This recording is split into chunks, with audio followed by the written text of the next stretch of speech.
It is the most versatile aircraft in the Navy and Marine Corps arsenal.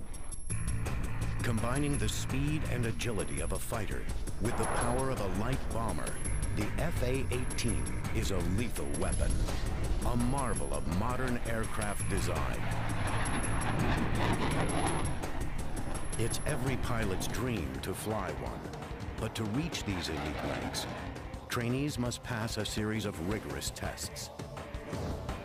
From the training field to the carrier deck, the F/A-18 has seized center stage as the world's elite strike fighter, the backbone of carrier-based aviation.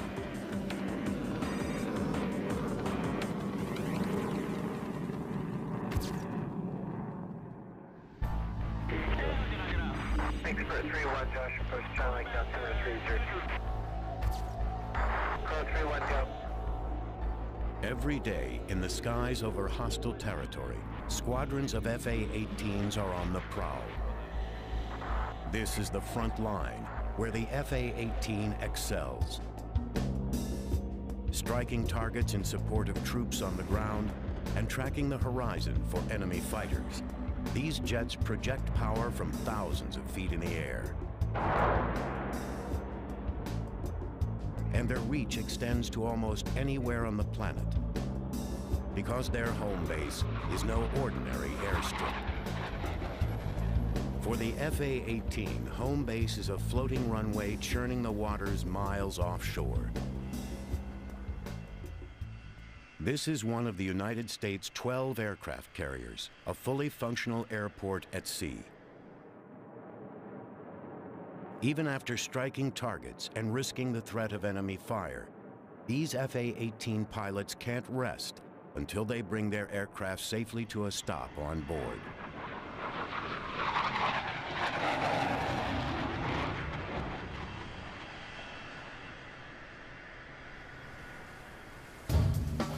A carrier air wing is made up of more than just fighter jets. Each of the 80-plus planes on board carries out a specific task. S-3 Vikings for refueling and sub-hunting. E-2C Hawkeyes for reconnaissance. EA-6B Prowlers for jamming enemy electronics. And HH-60 Seahawk helicopters for shuttling people and materials. All these aircraft and the carrier itself are focused on one objective: forward force projection. And the one plane best suited for that role is the F/A-18. The F/A-18 Hornet is a $38 million high-tech machine. It's the smallest plane on the carrier, just 56 feet long and 15 feet tall with a 40-foot wingspan. Its streamlined design is characterized by a long, narrow fuselage and side-by-side powerful twin engines. At 21,000 pounds, it weighs half as much as many other fighter jets, with an advanced composite airframe of aluminum, titanium, and steel. To fly one of these jets is to join the ranks of just over 1,000 active Navy and Marine Corps Hornet aviators. The journey to become a carrier-qualified F/A-18 pilot begins thousands of miles away from hostile territory in the peaceful farmland of Central California. Naval Air Station Lemoore is the Navy's newest and largest master jet air station.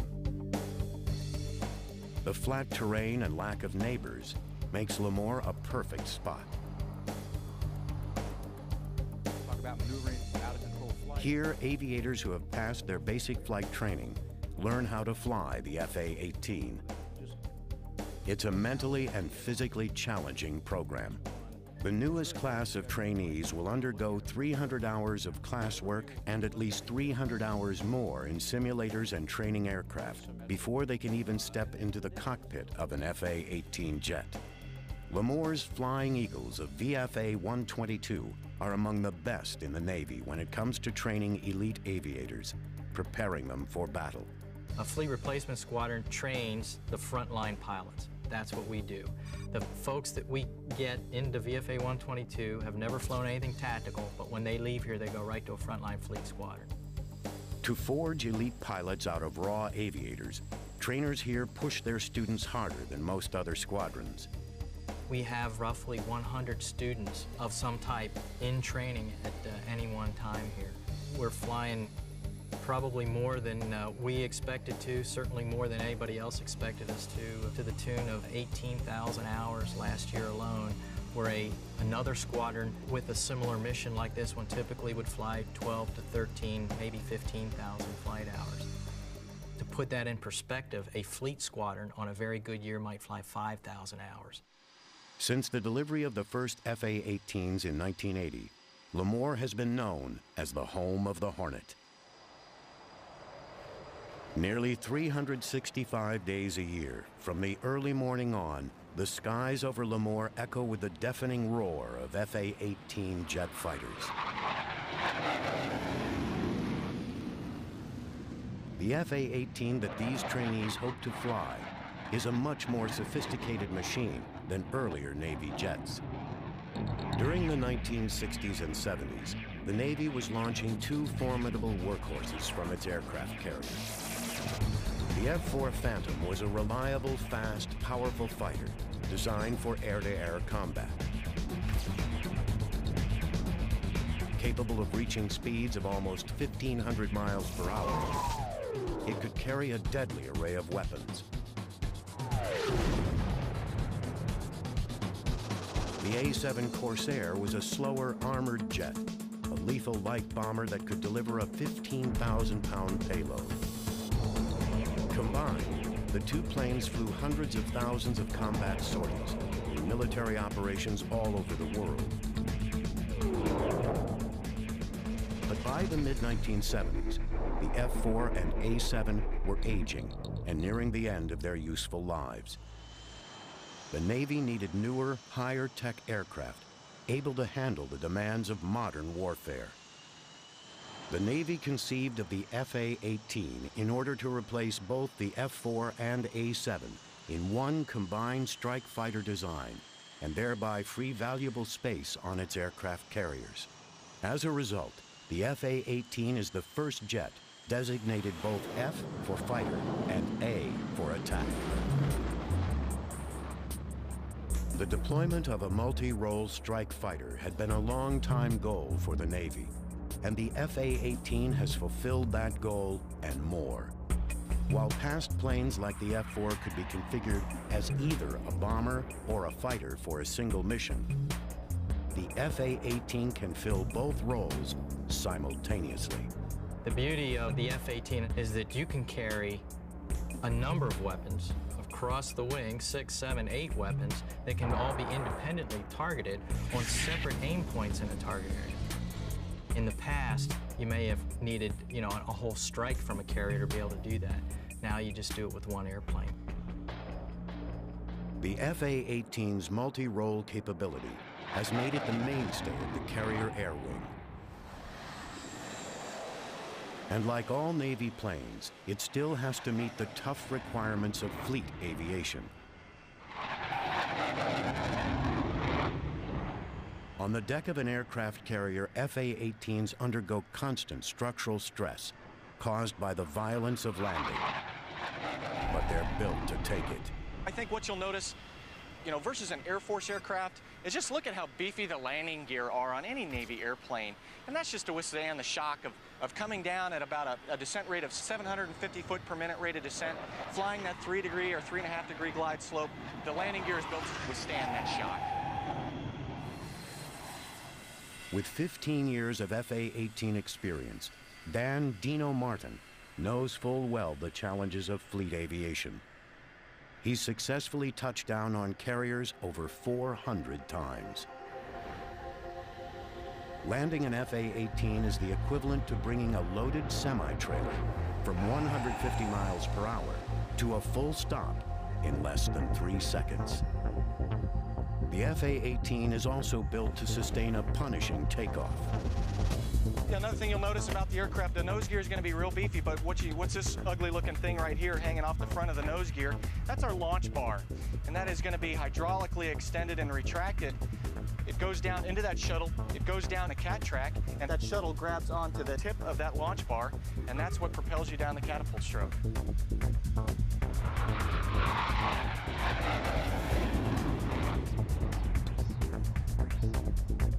Powerful engines, General Electric's F-404s, are each capable of generating 18,000 pounds of thrust, an astounding 1/4 of the thrust of the rocket that sent the Mercury spacecraft into orbit. The FA-18's twin engines have built-in redundancy, so that if one engine goes down, the other can power the plane. Despite all the extra weight needed to land, launch, and keep the FA-18 aloft, its power and small size make it the most maneuverable aircraft in the Navy's airborne arsenal. Racing at top speeds of Mach 1.8, the Hornet can also climb at a rate of over 45,000 feet per minute. Leading-edge wing extensions and outward canted tail fins stabilize airflow, while the wide range of motion in the ailerons, flaps, and tail planes give the Hornet unparalleled pitch and roll control. The FA-18 is so maneuverable, it's the jet of choice for the Navy's Blue Angels demonstration squadron. These daring pilots have been flying the FA-18 Hornet since 1986. The jet's speed and handling characteristics have allowed the team to add new maneuvers to their program. The FA-18 can turn on a very tight radius and perform rapid rolls, all while also displaying the best slow speed ability of any Navy jet. But the Hornet's maneuverability takes a physical toll on the pilot. Its high-speed turns can create over 7.5 Gs. Under this stress, the average pilot feels almost 1,500 pounds of downward pressure on his body. To prepare for the rigors of flying an FA-18, pilots at Lemoore Naval Air Station undergo intense training. One of the most grueling stages takes place in the centrifuge. Lieutenant Tori Campbell is the Director of Navy and Marine Corps Centrifuge Training. All new FA-18 pilots must make it through her program before being cleared to take off in the jet. So what we have today is a very typical class for Centrifuge-Based Flight Environment Training, or CFET. We have 10 students. They are new FA-18 pilots. They are winged. They are already pilots, but they are just beginning to learn how to fly the FA-18. We're bringing them through this training. They get it at the very beginning of their training to teach them how to deal with the effects of the Gs, because the FA-18 is by far the most capable aircraft that these young pilots have ever flown in. The goal is to teach the trainee how to handle the high Gs while pursuing an enemy or bandit. The centrifuge contains an exact replica of the pilot's controls. During this training, the pilot is actually controlling the device from inside of it. It's a 90-second profile. It's extremely challenging, as the pilot has to go ahead, track the bandit, and at the same time perfect this technique to enable him to go as high as 7.5 Gs. Failing to master the anti-G maneuvers can be disastrous. If at the point that the pilot begins to experience gray out and he does not correct the situation by improving his anti-G straining maneuver, this can progress to G-lock, which is gravity-induced loss of consciousness. During a G-lock event, the pilot is completely unconscious. Typically it's about 12 seconds, but it can be as long as 45 seconds. Probably even more dangerous than the G-lock is the A-lock, or the almost loss of consciousness. After an A-lock, the pilot, although having never lost consciousness, is completely confused, disoriented, and has no sense of spatial awareness. The lights are on, but nobody's home, and this is extraordinarily dangerous. The high Gs pulled by the FA-18 make time spent in the gondola critical.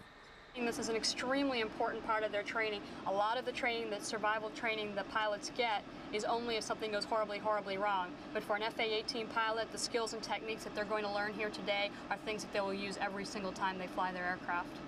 Go ahead and step up here, sir. To counter high Gs, pilots flex their core muscles and exhale sharply in what's called a hic maneuver for the sound the pilot makes. They also wear specially engineered G-suits. What the G-suit does is when you're pulling G's, basically it's pushing all the blood to the lower parts of your bodies, the lower extremities such as your thighs, your calves, and your abdomen, and it brings the oxygenated blood away from your brain. So what this does is create pressure around the biggest muscles, and also incorporated with the Hick maneuver, the squeezing of your lower extremities, your biggest muscles being the thighs and abdomen. It pushes all that blood back up and keeps you from passing out. I'm just going to have you sit here, sir. I'm going to take a look at your AGSM. Okay. So I know what's going to happen inside the gondola. This FA-18 pilot in training is about to undergo the centrifuge's ACM profile. It's by far the most grueling. He practices his anti-G straining maneuver one last time. Any questions? No. Looks good. Okay, and I'll get somebody to put you in. Great.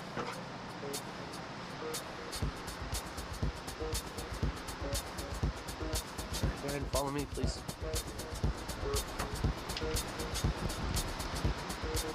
Personnel in a control room monitor his breathing and blood pressure levels and watch for G-lock and A-lock symptoms. Comm check, please. Loud and clear, how me? Read you the same, loud and clear. Restraint system? All 4 locks. But even with all the safety checks, once the door closes, he's on his own. G-suit? Plugged in, comfort zipper zip, no air first drive. All right, pilot is clean. Gondola is clean.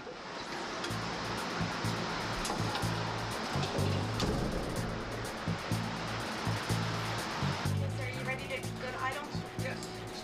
It's going to be about 15 seconds till you feel it start moving. Breath? The initial stages of the profile hover between 5 and 6 Gs, with breaks of minimum G tolerance in between.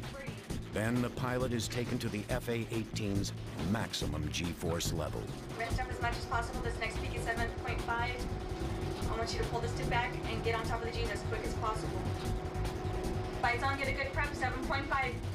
Keep it in, bury that stick, back, 3, 2. Get him in the middle, sir. Hold it off, sir. Lock it off. Seal it off, sir. Breathe. Coming down this time, follow him down. Today, the pilot maintains consciousness, but even the toughest aviators will feel the effects for as long as 12 hours, and this trainee will have to endure at least 2 more profiles before he's certified. You can really feel like all the pressure going like out of your head and chest down into your legs, and you start straining, you know, you can see the lights start to come back on a little bit, but to keep working that hard to see is really tough. In an F-18 Hornet, it's really important to be able to understand how this training works, using the G-suit and the centrifuge, and understand how your body reacts to Gs, because you could be fighting somebody one-on-one in a real dynamic environment where you're pulling a lot of Gs and trying to look out over your shoulders and maintain a good look at so you can see the bandit. Or if you're coming off a target and you have to snatch on a bunch of Gs real quick, then you need to know how to prepare your body so you don't black yourself out or go unconscious and put yourself in some real danger. To maintain control during the most difficult maneuvers, the FA-18 contains a computer-assisted fly-by-wire system. Some pilots say it makes operating a plane more like a video game than traditional flying, but its impact on safety and handling is very real. The F-18 is a fly-by-wire aircraft. In other words, as a pilot in the cockpit, you are merely a voting member of the flight control system. 2 flight control computers analyze inputs, digital inputs from the cockpit, from stick and rudder inputs, and then transfer that information to hydraulic actuators back here in the flight control surfaces to give you what you want.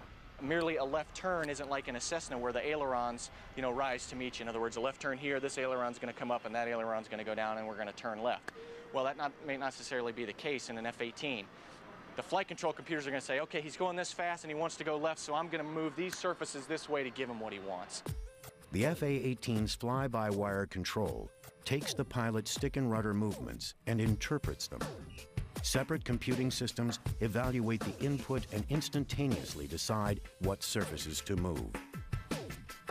If more than 2 of the computers fail, the pilot can manually take back some critical controls.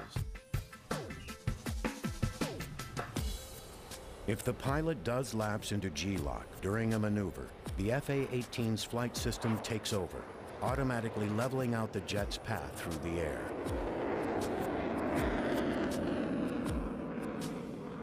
This highly advanced flight system is just one of the striking contrasts between the FA-18 and other carrier-based fighters past and present.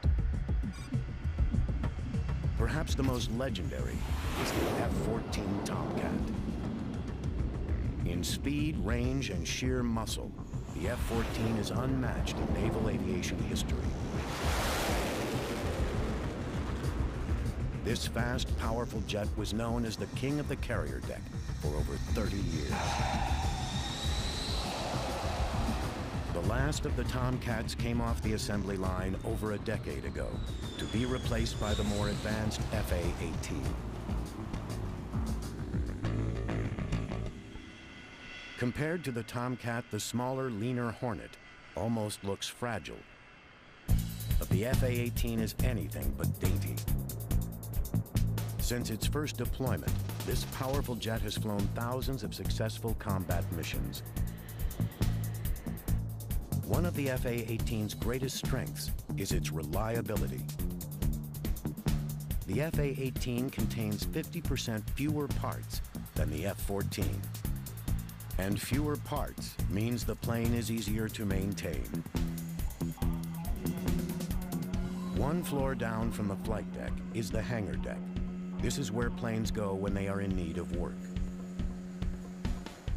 Off the hangar deck, crews specialize in getting grounded planes back into action. Right now we're back here in the jet shop where I've got about 40 people that do work on the various engines that we have the capability to repair. This engine behind me here is an F404. It's the engine that's out of the FA-18 Hornet. We've done some maintenance to this. It's in a modular format where we can remove any of the modules on the engine, replace them, run the engine across the test cell, and then it's ready to be issued back out to the squadrons again. So these gents are making that ready to go. The FA-18 has proven even more dependable than the Navy hoped, especially when compared to the F-14 Tomcat. The Tomcats, as you well know, are aging, and they're aging rather fastly, so they require more maintenance man-hours per flight hour than, say, the Hornet. The Hornet, on the other hand, is still relatively young, comparatively speaking, and there aren't as many maintenance man-hours required.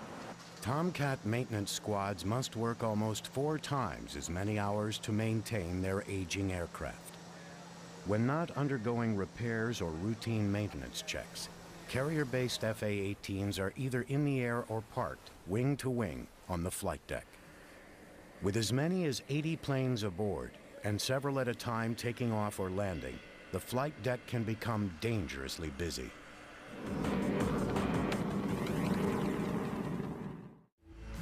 FA-18 pilots rely on experienced flight deck operators to move their planes from one spot to the next.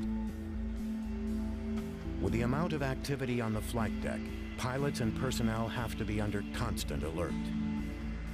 Some people like to say that it's one of the most dangerous streets in the world because of everything that's going on. You really have to have your head on your shoulders and be thinking about everything that's going on around you. There's so much going on and so much danger and bad things that can happen, so it takes a lot of skill. With all the heavy moving parts, one wrong turn can spell disaster. FA-18 pilots have to make sure they're constantly on the same page with their operators, communicating with them using a strict system of signals. To make room on the crowded deck, all naval planes, including the FA-18, are designed to take up as little space as possible. All aircraft that come to the Navy, there is a requirement when they are designed to have some type of function where they can minimize their surface area on the deck. And that means, even down to a helicopter that is going to fold its rotor blades all the way back. The Tomcat's wings will sweep all the way back rather than coming out for the takeoff position that they need. On the S3 wings that fold over the top and now crisscross over the top of the aircraft because that is a very large wing aircraft. But on the F-18, we're going to fold these wings upright, and now there's an extra 4 to 5 feet of space you know, 10 feet total now with the other wing, where that is space not utilized on the flight deck anymore. In other words, able to be used for the guys moving taxiing aircraft around. With $38 million worth of machine under their control, the operators gently ease the FA-18s into their spots. Once in place, another crew chocks the wheels and chains down the plane. They're all following a well-ordered parking plan, a plan monitored just off the flight deck. Once an FA-18 touches down, it becomes the responsibility of the handler. Heads up around the island, pulling out a prop. Heads up around 643. The handler keeps track of the plane's position and uses a complicated set of push pins and buttons to update each plane's status. The aircraft templates are exactly to scale, even down to the area a helicopter's props take up when spinning. Precision like this is essential, as the slightest miscalculation in timing or aircraft size could cause a deadly mishap. One of the most important jobs is to monitor when a jet is low on fuel. Before an FA-18 can be cleared for launch by the handler, its tanks have to be filled. Fueling and defueling the jets is a specialized task handled by a meticulously trained crew. And they're kept busy with the FA-18s, which consume massive amounts of fuel, also known as JP5.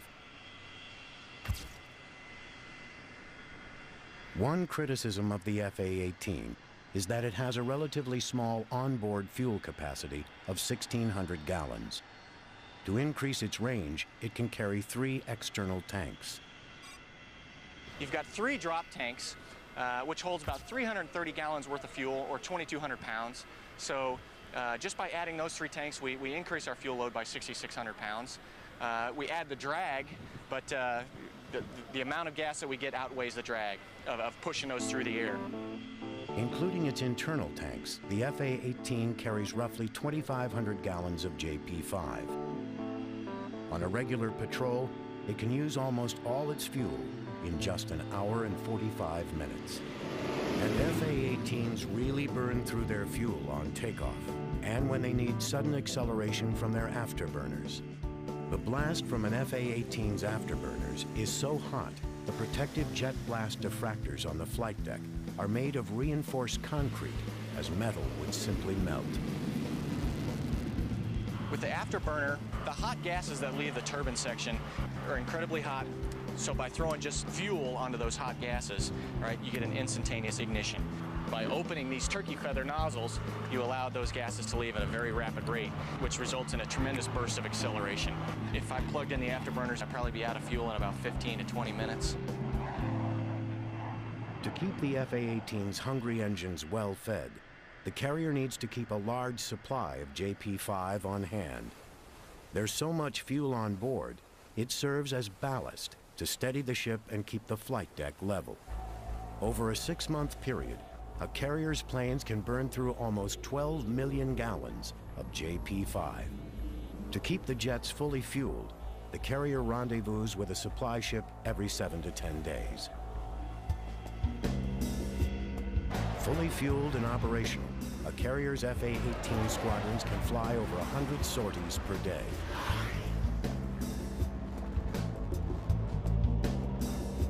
On mission, or as pilots say, in country, the first order of business for FA-18s is to defend against air-to-air targets. This is what's known as dogfighting, and it's an arena in which the FA-18 has proven highly successful. Close combat is a modern duel to the death, and dogfight training is among the most intense phases of learning how to fly the FA-18. What I'm going to try to do is to stay on your tail as best I can today. At NAS Lemoore, trainees have to take on their instructors to earn their FA-18 certification. We will get ourselves to the appropriate... Lieutenant Commander Mike Bossard is in charge of the fighter weapons phase of FA-18 training. Today, he is training a former Tomcat pilot how to effectively maneuver the FA-18 in every dogfight scenario.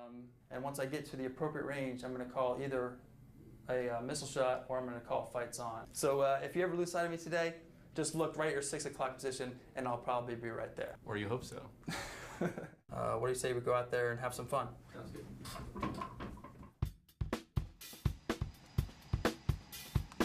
The dogfighting stage marks roughly the halfway point in FA-18 training, combining what trainees learned in class with high-G maneuvering.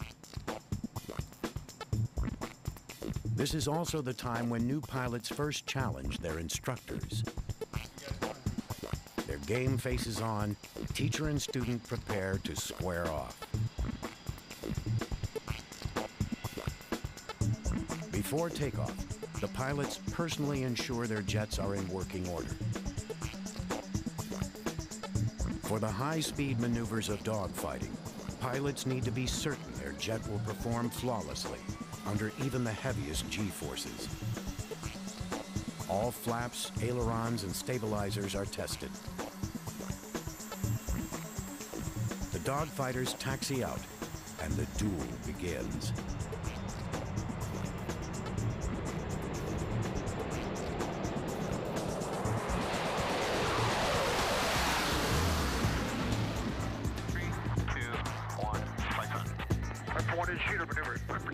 When they're on the offensive, pilots need to stay on the tail of their adversary and lock on target. Trigger down, snap. It's high. Defensive maneuvering requires severe G-turns and sudden escape moves. Right. I got sight. Knock it off. In the last exercise, the trainee proves his mettle, turning the tables and getting on his instructor's tail. That was sneaky. See ya. But he must still complete weeks of additional weapons training before he is certified to drop live ordnance.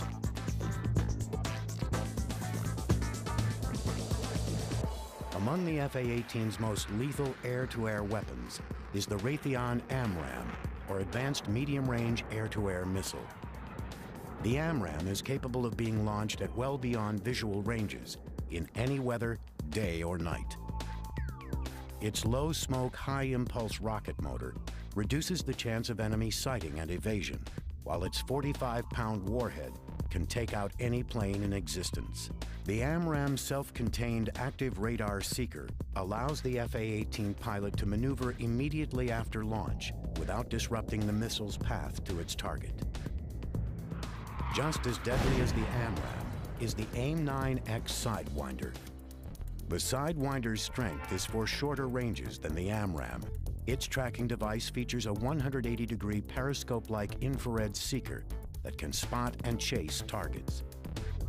The AIM-9X earned the name Sidewinder with its vectoring rocket motors, which allow right-angle turns. Pilots fire and sometimes even steer these weapons from the FA-18's cockpit. What makes these weapon systems all the more lethal is a cockpit design with a heads-up display that allows the pilot to perform many functions without looking down. Code 3-1, go.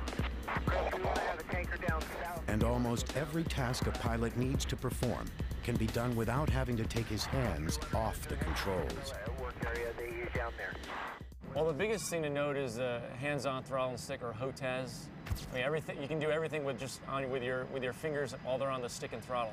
Where in the Tomcat, it was more user-intensive. Had to push a lot of buttons, take your hands off the throttle, or take your hands off the stick to do certain things. And in the front of the Tomcat, you had very limited capability as far as what kind of radar modes you were in and what kind of stuff you could do. The Hornet, from the front, you basically can do everything. With the FA-18's advanced cockpit design and fly-by-wire control system, the pilot has more flexibility than in any other Navy jet. What this aircraft becomes when you go airborne, or even prior to going airborne, it becomes more or less an extenuation of your actual body. I mean, you become a part of this jet, you become one with the jet. What these displays allow you to do is find a mechanism or a conduit through which you can best glean all that information off, and you can incorporate that into your decision-making process while you're airborne.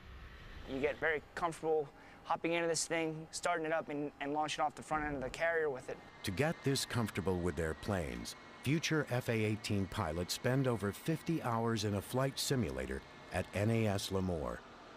It recreates almost exactly the cockpit and flight characteristics of the FA-18. This state-of-the-art equipment enables air crews to virtually fly every scenario. We'll initially start our training here with just basic flight procedures, and as the training progresses, we'll learn different weapon systems, how to fight the airplane air-to-air, and how to use it air-to-ground. And eventually, we'll end up flying at the boat with this. The final test that future Hornet pilots face in the simulator prepares them for one of the most difficult tasks in naval aviation: landing on the deck of an aircraft carrier. The minute you take off until you get on the carrier, that's all you're thinking about is that landing. You can't replicate that. The simulator does the best you can, but there isn't the feeling of fear, the feeling of death, or the excitement, or the adrenaline. It doesn't come through your system in the simulator.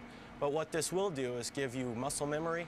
When the adrenaline does start pumping through your body and the excitement, you start thinking about what you did in the simulator. After simulated carrier landings, pilots get even closer to the real thing. This is Lemoore's landing signal area, complete with arresting cables, distance markers, and even the identical landing lights pilots use as a guide to touch down on the carrier successfully. Here at NAS Lemoore on runway 32 left at the just outside the LSO shack. Behind me you can see the optical landing system, the Fresnel lens, which provides the pilot a optical reference for how high or low he is below glide slope, and that's real important because the plane has to land at the proper spot on the carrier. The LSO, landing signal officer, he stands at the back of the boat, and he's in verbal communication with the pilots via the radio. But he also uses this, the pickle. This controls the lens. Pushing this button illuminates the red wave-off lights. So that would indicate that the landing area is fouled, like there's another aircraft in there, or personnel. And also the cut lights here, you can give them by using the cut lights, it's another non-verbal way that the LSO can communicate to the pilot that he wants them to give a little bit of power to come up on glide slope a little bit.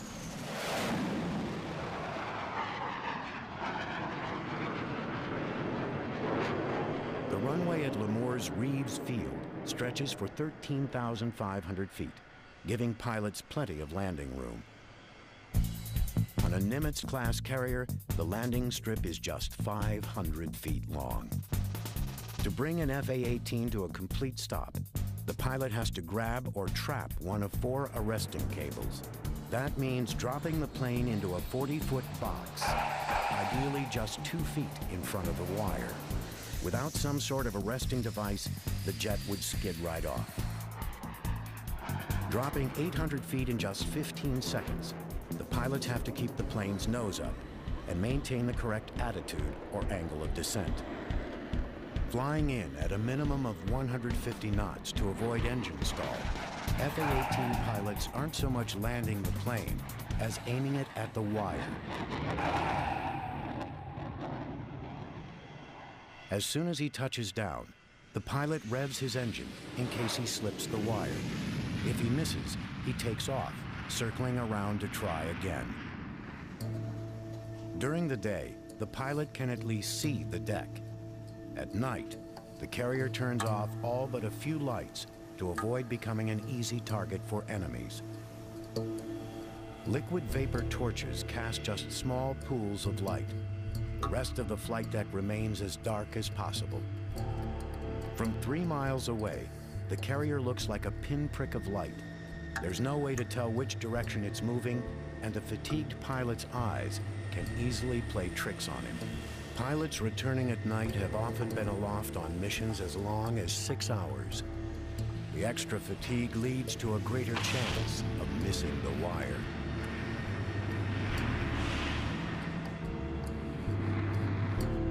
You're fatigued. You've had a lot of excitement, adrenaline high, adrenaline low, probably hungry, tired, all that. At night, you don't really look at the carrier except for maybe the last 10 seconds of the approach or something like that. It's just an instrument approach. You have a set of needles, one for lineup, one for glide slope, and you're just keeping those things centered up. Like magic, there's the boat, and you just fly to touchdown. So it's all instrument work, pretty much. And if you keep that thing centered and you keep the attitude on the jet, then you'll grab a 3-wire every time. Day and night, FA-18s and other planes are watched closely in the Air Traffic Control Center, a miniature version of what exists at any major airport. At the very top of the tower, the air boss directs the landings and takeoffs. From his perch, the air boss oversees pilot landings on the aft of the flight deck, as well as launches on the middle 2 catapults. His assistant, the mini boss, oversees the front, where the 2 most active catapults are. All information about the carrier's FA-18s from launch to landing goes through the air boss. It's his job to deal with information, occasionally jotting notes on the wall and windows to keep it straight. He then relays the critical information to wherever it needs to go. The air and mini boss are both aviators. This way they know every procedure intimately and immediately understand a pilot's status. Even the captain of the carrier is an aviator, highlighting the role of the aircraft carrier as a floating airbase. The FA-18's central role on the carrier is clear from the top of the tower to deep into its belly. This is one of the ship's 40-plus weapons magazines, where crews prepare the FA-18's various weapons loads. What we're doing today is configuring 2 Mark 83 low-drag bombs, utilizing a parachute-type fin assembly. What they're going to be doing now is they're going to hoist the bombs up on the bomb table. This 1,000-pound ordnance is a dumb bomb, just one weapon in the FA-18's arsenal. The FA-18 can be configured to carry over 24 different bombs and missiles. Once the FA-18's bombs are assembled, they ride a series of elevators to the flight deck.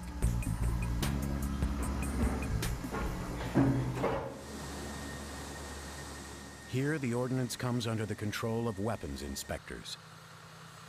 They wheel the bombs over by hand before attaching them to the FA-18's pylons. For all the high-tech gadgetry surrounding the FA-18, some tasks still come down to raw muscle power.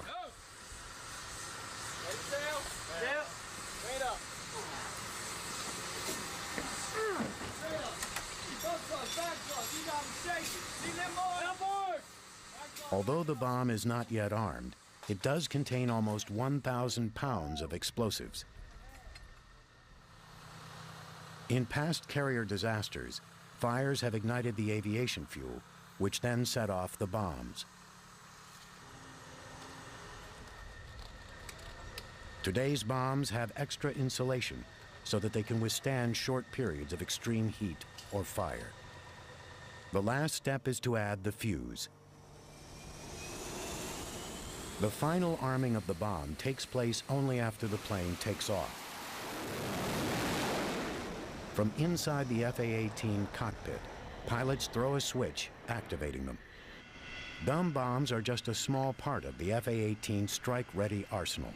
For precise ground support, they include the latest laser and GPS-guided weapons. Everything we're doing in country is precision-guided munitions. In other words, a laser-guided bomb or a bomb that goes to precision coordinates on the ground. One of the FA-18's most lethal air-to-ground weapons is the JSOW. A large precision strike weapon, the JSOW affixes to the FA-18's middle wing weapon station. Once launched, it releases 2 wing structures that allow the missile to glide toward its target. Skimming just a few feet above the ground, the JSOW releases powerful cluster bombs that can destroy multiple targets in one strike.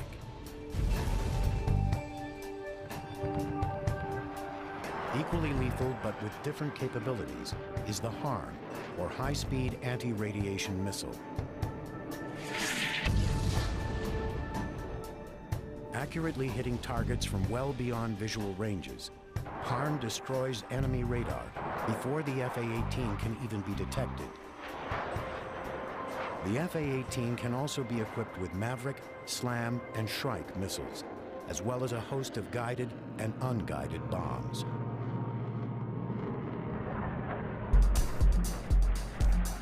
The highlight of air-to-ground weapons training is when FA-18 pilots learn what it's like to drop real live ordnance. Flying missions over remote testing areas, pilots take full control of the FA-18's precision strike capabilities, pinpointing designated targets and releasing fully armed bombs. Known as Live Day, this is when new Navy pilots experience for the first time the destructive air-to-ground capabilities of the FA-18.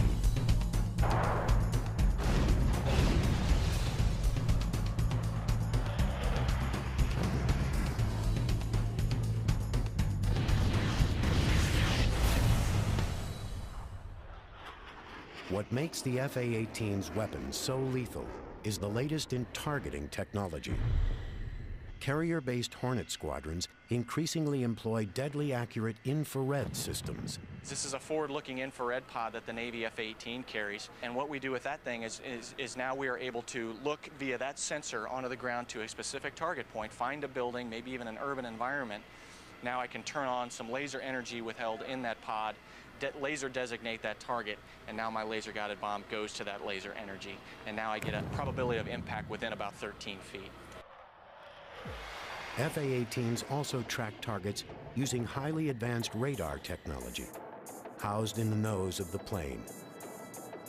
These unique systems allow the pilot to switch between air-to-air and air-to-ground modes with the push of a button.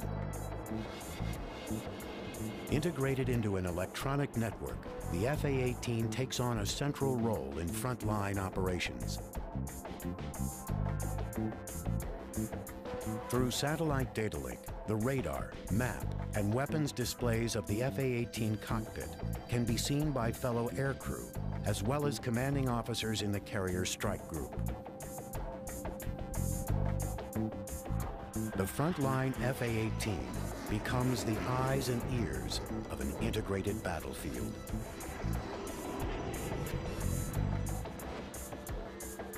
And with each updated model, the FA-18 grows more sophisticated.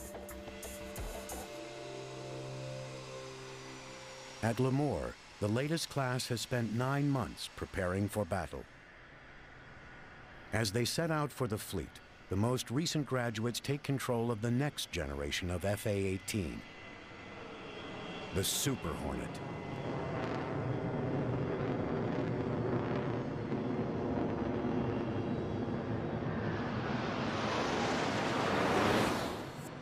The Super Hornet design is based on the original FA-18, but it is an even more lethal machine. The Super Hornet is almost 3 feet longer and has a 25% larger wing surface than the A through D models. Its structural differences include diamond-shaped intakes and a dog-tooth wing design. The bigger, stronger Super Hornet holds 35% more internal fuel capacity and contains extra space for future technologies. On its longer wings, the Super Hornet can support 2 additional weapon stations or fuel tanks. Well, of course, the F-18 has smart technology built into almost all of the weapon systems. Almost all of the hardpoint pylons and launchers are smart technology, so they're capable of carrying the most sophisticated weapons. The airplane actually covers a lot of the functions, allowing the pilot to really concentrate on the mission at hand. It's a great aircraft. The lethality is awesome. Bigger, more capable, and with room to grow, the Super Hornet promises to take on an even greater role than the earlier model FA-18s. Really what we get out of the Super Hornet is the capability to draw from more advanced technologies, and then also the stuff that was designed for the Super Hornet backfitted. And again, it's that complementary thing where the A through C and the E and F Super Hornet just complement each other and make our carrier decks a lot more lethal than they had been in the past. The Super Hornet is being modified to fill almost every role on the carrier, from electronic jamming to refueling. The carrier air wing of the future will be made up of a lethal and effective team of FA-18s. The majority of the missions on the aircraft carrier are going to be accomplished by a Hornet. How important is that to the military? It allows us a quickly deployable force to be able to handle virtually any scenario. But its heart will always be that of a fighter. And as one of the most lethal weapons aloft, the FA-18 will be defending the skies for decades into the future.